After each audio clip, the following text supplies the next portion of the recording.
Well, if we look at it simply in terms of gas flows, then this is just more of the same.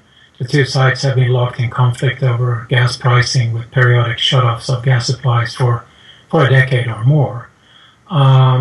Two things make it a novel feature today. One is that the EU has been quite successful over the past year in reversing gas flows, meaning that gas flows to Europe and back to Ukraine. And that means that today, at least when it's summer and warm, Ukraine can get by without importing gas from Russia. So that sort of reduces the leverage that Russia has over Ukraine. The other side of the question, which is not so happy for Ukraine, concerns payments and thus debts. When winter comes, it will not only be the case that Ukraine will have to come up with money to prepay for gas deliveries from Russia. There is also the question of past debts. There is two cases of arbitration in the Stockholm Arbitration Court where Gazprom has sued Ukraine for $4.5 billion for past violations of contract, and Ukraine has entered a countersuit for $16 billion for alleged infractions from the other side. And this sort of this illustrates how Russia is using gas debts from gas as part of its arsenal to destabilize Ukraine and to make outside investors and domestic investors wary of the future, to create maximum uncertainty of the future of Ukraine. So this really is the alarming part of the gas conflict today, that it forms part of the debt burden that is going to crush Ukraine.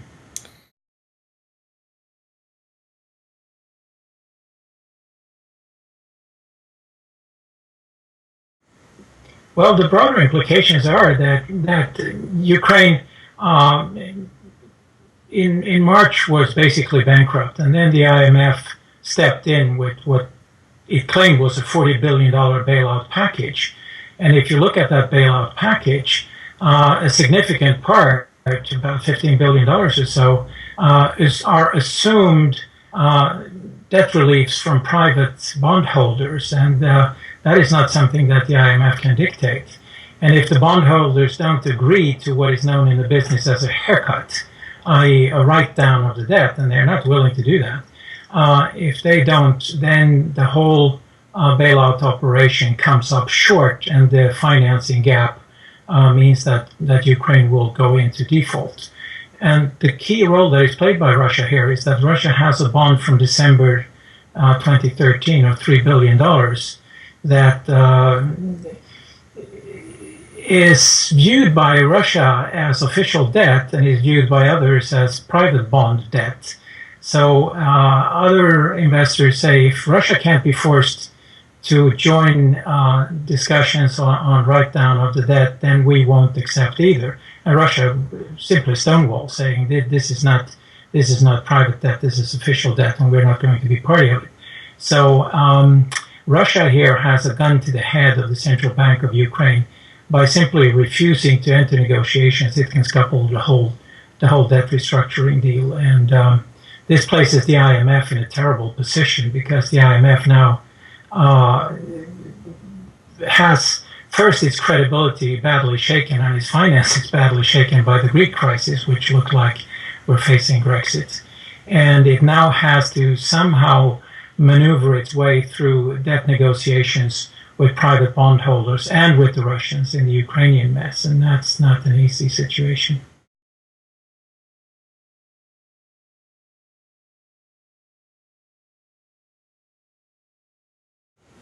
Well, the impact of the European Union, if there is no solution, and both the IMF and Western governments keep saying, and market observers keep saying, that as soon as the war in eastern Ukraine dies down, there will be a flow of foreign investment into Ukraine, the situation will stabilize and the economy will pick up.